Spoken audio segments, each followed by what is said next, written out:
I'm curious, Jasmine, what is it that you bring to the table when it comes to a relationship with a man? I knew this question was coming. I bring to the relationship, Yeah. Table. to the table. Yeah, because I've heard a lot of, demands and holes and love and romance. I'm just curious, like, what is it that you bring? Okay, are we going to talk about materialism, or are we going to talk about some like deep, like emotional? What are the redeeming qualities that exist within you that men desire that would want to invite you into their life and take you on as a girlfriend, a wife, or even adopt your twin daughters? That's like going really far. That's like kind of my like red flag because Sure. in order to But like, what are the qualities that you bring to the table is what I'm asking. Why would a guy be with you? why would I?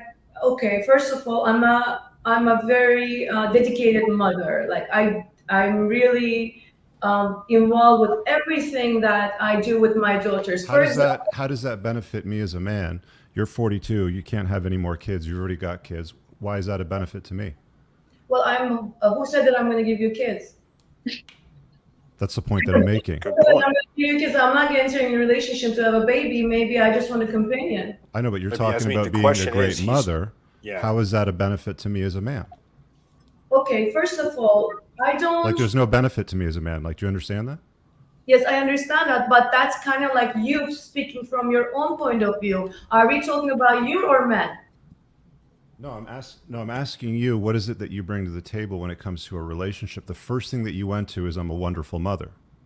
Yeah. Those And kids aren't mine. You're not going to bring me any new kids. There's no no, benefit to that story. that So, matters a lot because you have even brought the example at the very beginning of the show, which I paid attention. You said a lot of the women bring men home and introducing their kids with the men.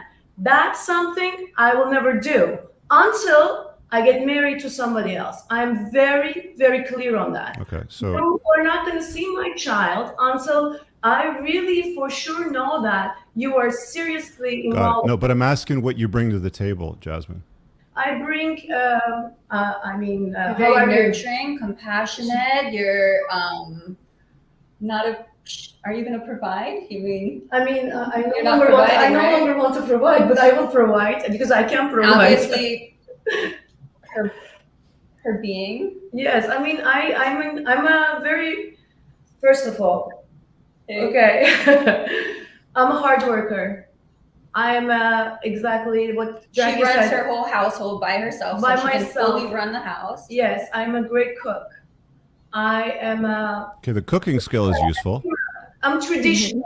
I'm very traditional, in more traditional than most women out there in America because I grew up in Middle East. So I kind of understand the role of how to actually be traditional because that comes natural to me.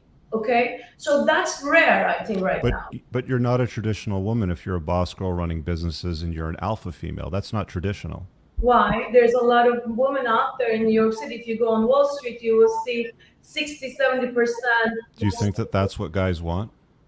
Well, I see a lot of men wanting the same type of woman and at the same time doing the double standards on them. So there is a systematic error, I think. Okay, so let me ask you this question. Like it's a bit of a follow-up to it. So, should women challenge men in a relationship?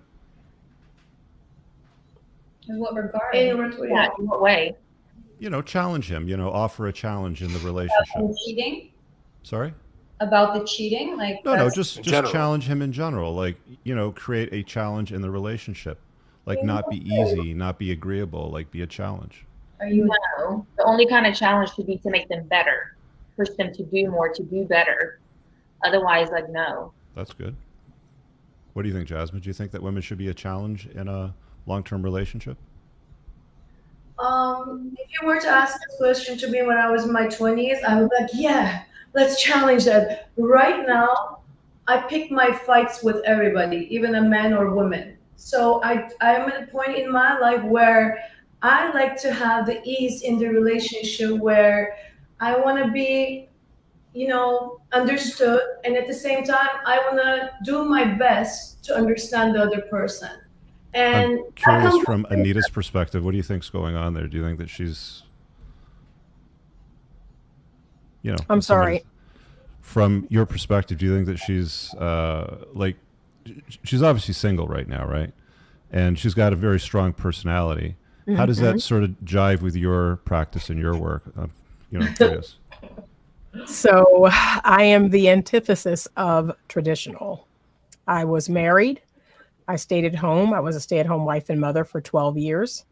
I helped my then husband build a $1 million business. I took care of our children. I took care of our home. I sent him out of the house with a hot breakfast. I welcomed him into the house with a hot dinner. He came home to a clean home, well-mannered children. Whatever his need was, I provided and supported and met it. Okay, sexually and sensually as well. So that is traditional. I do not work outside of the home. I do not try to juggle all of these things, including my husband and my children. That doesn't fare well. Something's going to fall. One of those balls are going to fall out of the air. That's what modern women don't understand. They think they can have it all, but you can't. You cannot have it all at the alpha same female time. stuff. Oh, no. No. No? Why not? I am a feminine woman, and I have power by being feminine. So I don't need to label myself as alpha. My power is in my femininity. So we go back to the argument of alpha again. You just said you dismissed the definition of alpha, but you paradox yourself and defining alpha again. No, I was asking Anita from her perspective, from her practice, what she saw in the conversation that we were having. You've got a very, very strong personality. I'm just wondering how that works out for you when you're dating, right? But it doesn't sound like that you are, because you're only separated for a year. You haven't really been dating. Yeah. Okay. Well, do you think that it's going to benefit you? Being an alpha? Yeah, being strong-willed like that. Like, I want to hear it. Being what? Being strong-willed like that. I mean, I really am happy about myself. I'm like happy who I am. So you don't want a man in your life? I did not say that. That's generalization. I'm not ready for it yet. Okay. What do you think guys want that you're looking for? Me? Yeah. What do you think guys want? I mean, in where? Online, of course. Where? In like a relationship. Like, what do you think guys are looking for? Honestly, it's so hard to understand what the guys are looking for. At the same time, I would say what the women are looking for, because everybody is basing on their expectations based on. No. I just want to get my understanding. Like, what is it that guys are looking for? Like, what do you need to feed a man to keep him around? For me, it's compassion and wisdom. For me, those two things are very. Like compassion and wisdom rank very low on the list for men. I really hope you guys enjoyed that clip. If you want to watch the full-length podcast, you can find that over here, that clip's from. If you're newer to the channel, make sure you hit subscribe over here, and pin down below in the top comment, you'll find a bunch of useful links to my website, my supplement line, books, and a bunch of other stuff. Have an amazing day. Peace out.